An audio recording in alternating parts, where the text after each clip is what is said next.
Hello guys, good morning. Welcome to the vlog. Before I get started, don't forget to like and subscribe if you're not already. I post every Monday. I did miss a week a couple weeks ago, but I'm back on it. I am currently just got done getting ready. She's still sleeping. It's like 7 a.m. It's actually Wednesday. We really didn't do a ton Monday for Labor Day.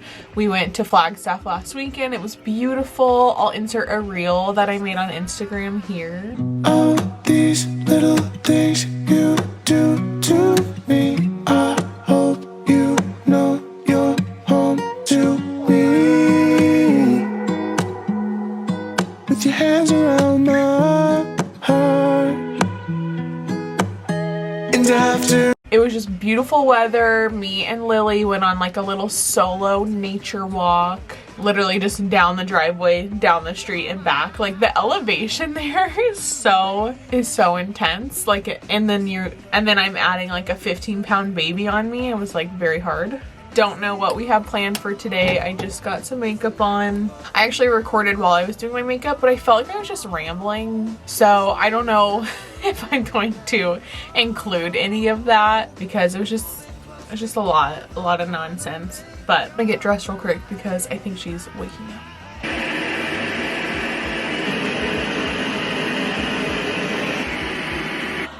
Good morning. Hi, little monkey. Hello. Hello. Good morning. Is that a happy girl? Say good morning. Good morning. I ended up kind of having to wake her up anyway because it was getting pretty late. I just sat in bed and read the new book I started on my phone until I thought she would wake up, but she just seemed to want to keep snoozing. So we got her up at about 8:15. Hopefully I don't pay the price for that because she normally is up at like 6:37. But in Flagstaff she was sleeping until like 8:30 and I was just letting her because like it was vacation. I was enjoying time with family. She clearly was tired. So I don't know. We'll see. We'll see how today goes. And your Gigi's gonna be here in just like a few hours. Are you so excited? Anyways, yes, back to the VMAs, which just happened, which were kind of crazy, honestly. I sat down to watch them. Actually, I love an award. What are you doing? Is it cold? Is it pretty good? What do you think about it? You can hold it.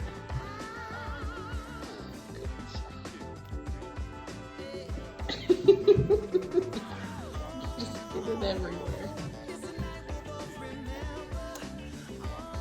What do you think about it? Good job. Good job.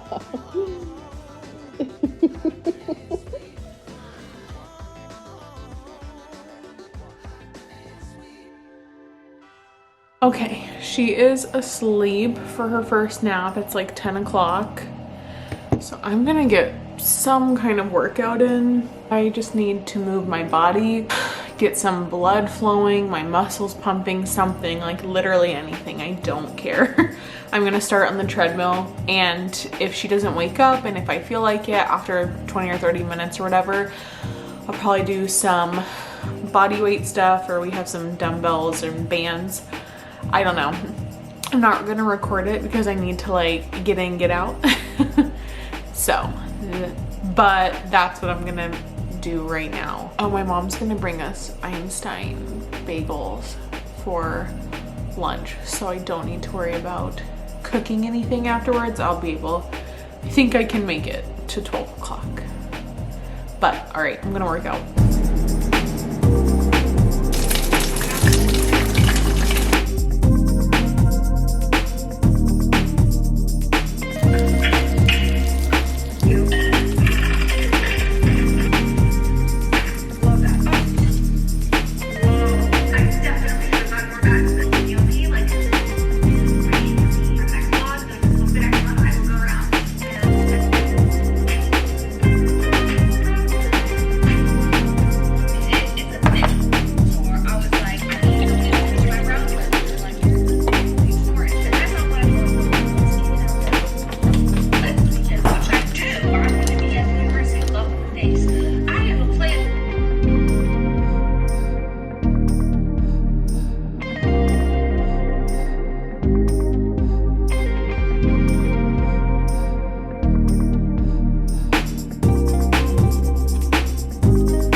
my stroller setup. It's just like this activity scarf my mother-in-law got for us. It's fun for her to kick. And then these rings are literally the best. I put them on her stroller, her car seat, like anywhere. And then I loop them to like a couple toys so they don't fall out. Learned that recently. And then I have a little fan, her sound machine. This is the same setup I put on her car seat. Oh my gosh! And then I always take a blanket because if the sun starts shining through, I just loop it over the top like this. So she still gets plenty of air, but it blocks the sun from her little eyeballs.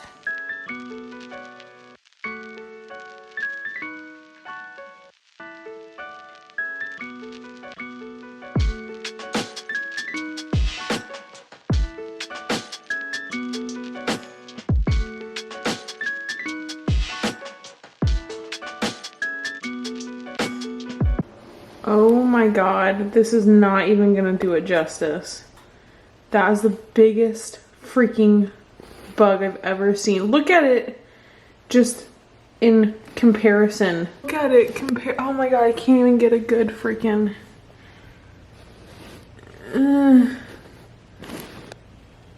Look at it. Oh my, it's making me itch. I'm itching. All right, it's Friday afternoon, like late afternoon, 2 o'clock. I don't know what this week has been. I don't know what this video has been, if I even post anything. I'm in such a weird place where like, I'm not like sad or like anxious. I'm just like kind of coasting right now.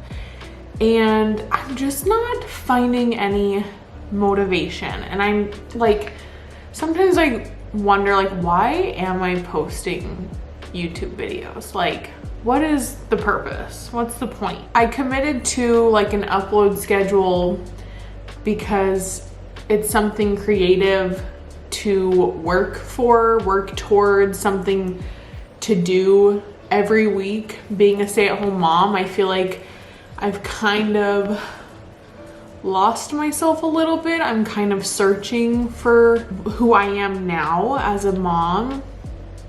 I think that transition is like a really weird, unique, sometimes difficult experience. Like I went from having complete freedom, and I'm still very lucky, but I was very lucky then where I didn't have to do anything. Like Sean would have been perfectly happy with me being a stay-at-home wife, which I was for a little bit after I quit my last job. Which, side note, can I just say, like, I'm so sorry to everyone who still works at the last company that I worked at, but like, I hear rumors and whispers and gossip and people telling me things about how things are going at that last company that I worked at, where, I mean, if you know me, you know where I worked, but if you're a stranger, maybe you don't. And can I just say,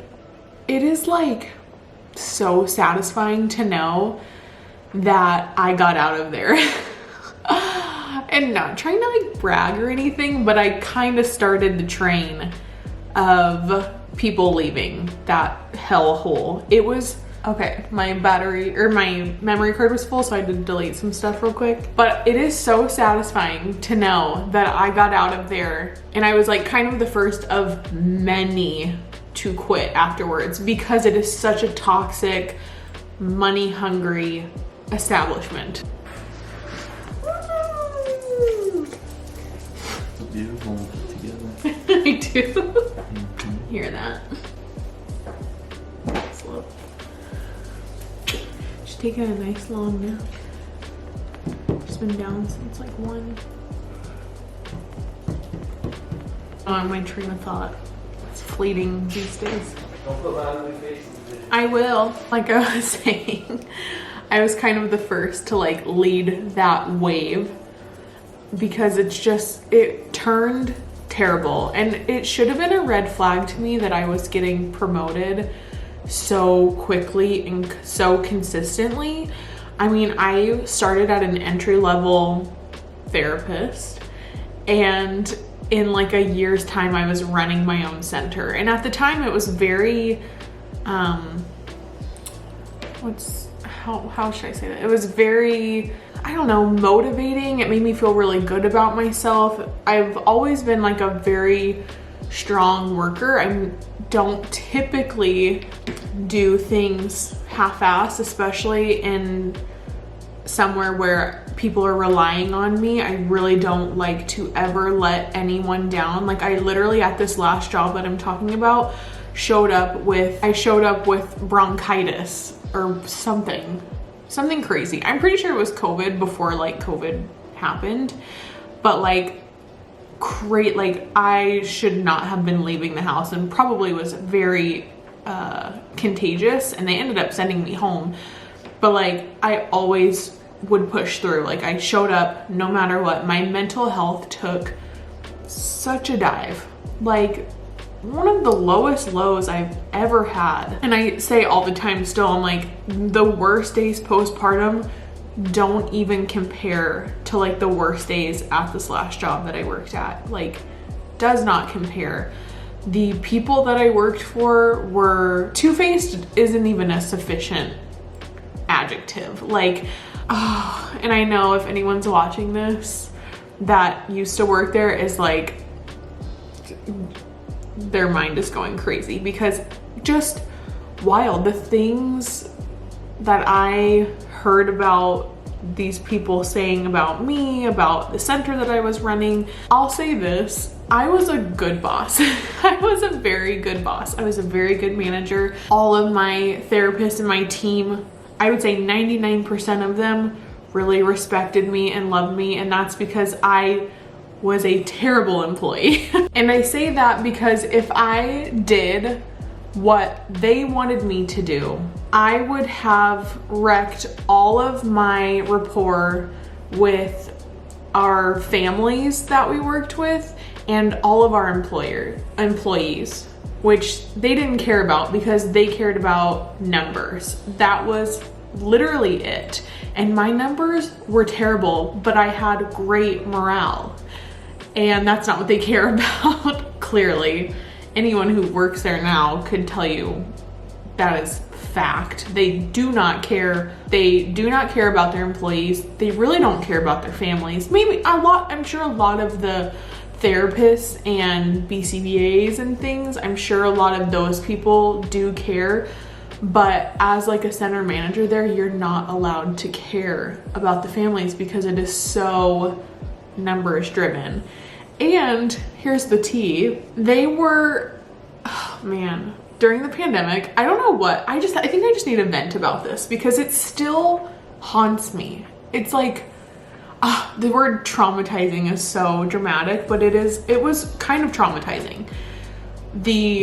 What I had to do and what I had to do at that job was just so stressful. There was a time after COVID, after the pandemic, or in the middle of it, I should say, where we lost, I mean like 75% of our employees. And even though we were losing a bunch of employees, our number of families really didn't drop hardly at all. So that means we had way more kids needing help than we had people to help them. And it is a very hard job. It is very taxing. It's difficult. It's a long day. This company provided you one paid 15-minute break, and they acted like it was such a gift and that they didn't even have to do that, but they're so kind that for your 8-hour shift working with kids with autism, that a 15-minute break was like, you're welcome. Like, you're so welcome. So these people are exhausted, overworked, like way underpaid. And we were losing people. Like, they were just dropping like flies. These new companies were opening up, offering way more money. And so every day I was having to cancel all these kids' therapy. Every single day, multiple kids. I mean 10, 12, 15 kids some days. Like half of our kids we would have to cancel. And while this is happening, corporate's main focus was growing the company.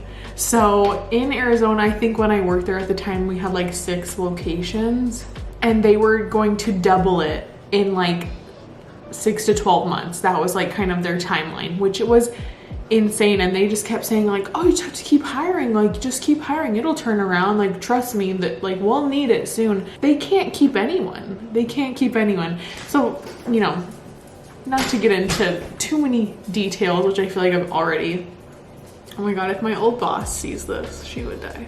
She would die. Don't really care, to be honest, because it was terrible. If you want, like, a couple weeks ago, I went into like down a rabbit hole and I was reading the reviews on like Indeed.com, and they were hysterical. They also used to like bribe people to leave like good reviews that worked there. Crazy. I don't even remember what started that tangent. I think I was just talking about finding my purpose, but like leaving that job was the best thing I ever did. And I felt so guilty because, like I said, I was that employee that never wanted to let anyone down. I gave them a 3 months notice, but I asked my boss, like, but if I can leave sooner, I want to do that. Like, I want you guys to start interviewing for my position now, but like, I'll give you guys 3 months. And in that time, just terrible. Like, totally talking terribly about me. I've seen the messages, like there's no denying it. It's not rumors. Like, I literally saw the messages saying I like burned my center to the ground and all of it's my fault and all of this crazy stuff, just wild things. And I don't remember exactly when. I think it was like a month later where like all of my coworkers were telling me like, you should just leave, like it'll send a message, you should just leave. I had so much support and like encouragement, like just leave, like leave, don't come back, like it'll be crazy, like it'll send a message, we need this, like we support you, we won't be mad at you, we want you to be happy. Because I was trying to get pregnant, not getting pregnant, super stressed out. So I ended up, it was on a Friday. It was like a few days before my birthday, I remember, because it like that next Monday was gonna be my birthday. So it just seemed like perfect timing and just like a huge FU. So it was that Friday. Oh, my baby's waking up. I, at the end of the day, waited until it was end of the business day. I sent an email to my boss, the HR rep for the state, and then also like a super high up guy, and I think the founder, I might have added her as well. And I basically, like 2 or 3 sentences said, just letting you guys know, this is gonna be my last day working for blank. My laptop and my keys will be in the manager's office. Like, peace. Basically, it was 2 or 3 sentences, like my true mic drop moment. And I just remember my friends being so sad that I wasn't gonna be there because it's a miserable place to work and I was a great boss. They would say so, or at least I was a very fun, great boss. In corporate eyes, I was terrible, but to the people that I actually worked with, I think they really loved me. And I basically said a few goodbyes. Some people knew, some people didn't. Most people didn't. There was like a small group of people that knew that day that like I was not coming back. It was such a rotating door of people anyway. Like, most of them barely knew me, but there were a core few that like had been there for a while if they hadn't already quit already. And it was just crazy. And I felt like shit for a long time leaving how I left. I've never ever done that before. And I remember my boss, she still works there. She's something else. She is something else, you know, was calling me and texting me. We were actually like, you know, good friends for like a hot minute. Turned south pretty quick, which is a shame. She had so much potential to be like a great person, but she was just such a shitty person. So many things I could say, so many things. Oh, I'm not gonna air out any dirty laundry though. You know, she was blowing my phone up, like, I just wanna talk, are you okay? Like, I just wanna talk. Can you call me back? Like, I just wanna talk. I never once responded to her. And the HR guy was honestly kind of cool. He was not like the sharpest crayon in the box, if you know what I mean, but like a very kind person most of the time. Like, to most people, we got along very well. And he basically just sent me a text and said, like, I hope you're doing well. And I don't want to say too much, but he agreed with a lot of my views on the company and on specific people that we both worked with. I'll just leave it at that. But that company was just drama, and it brings me so much joy to hear of all the people quitting and getting out of that place and going somewhere else. Like, makes me so happy. I never told that story about how I quit. I basically just made a video afterwards and was like, I'm a stay-at-home wife now. So if anyone was ever curious, that is what happened. If anyone who worked at that last place wants to talk shit, hit me up, because I'm still mad about it, to be honest. I was not treated well, and very few people at that company are treated well, and they only like you if you shut up and do exactly what they say and don't ask questions. And you know, I'm sure that's the case at a lot of places, but that's just not my personality. I could not stomach screwing over our families, bringing on more kids when we didn't even have therapists for the ones we had. Like, crazy. I don't really remember how I got to that subject, but I do remember saying, like, I'm trying to find myself and figure out who I am now as a mom. And obviously, being a mom to me will always be first. And some people will agree with that, and some people will disagree with that. To me, like, I can only imagine only ever putting my babies first, but I'm still searching for some form of identity outside of being a mom, which I feel like is a very common thing that a lot of women struggle with, especially with, you know, obviously their first kid, at that transition from being just a wife, a person, a human, to being a mother. And also all of those other things is a really hard transition.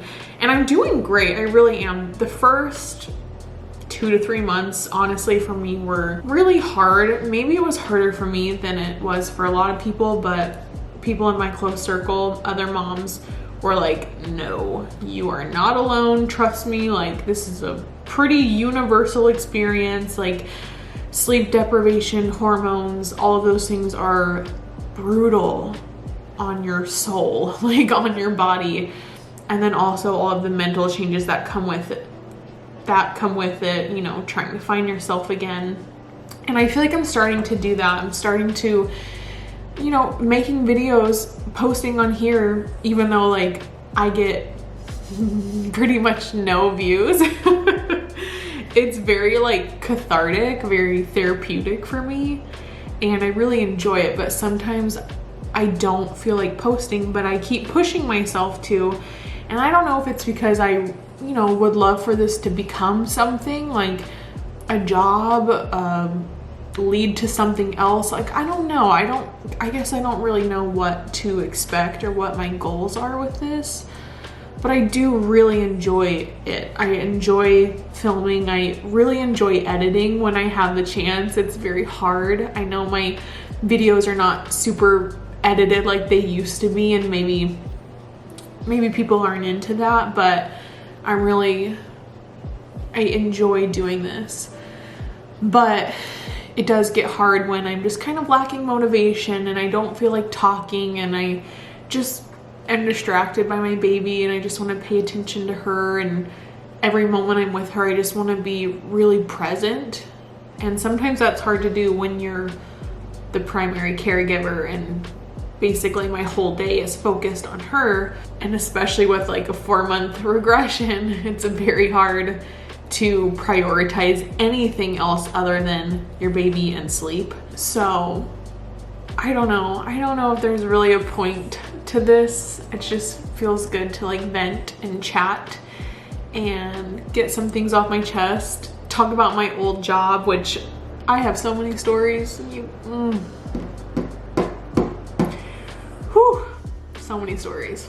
So many people that could testify, but I don't know. If you didn't work there, maybe that's just really boring gossip, but just know a lot of these therapy centers, if you don't know, hospitals, therapy, all of it, it's all about money. Money, money, money, which shouldn't be a surprise, but it's still so unfortunate. So unfortunate. I mean, they were wanting me to onboard kids based on their insurance, like which ones would pay more, instead of like the kid that's been on the wait list for 8 months versus the kid who just got on the wait list, you know, 3 weeks ago. They would want me to start the kid that started 3 weeks ago because their insurance pays higher than the access kid that has been on the wait list for 8 months.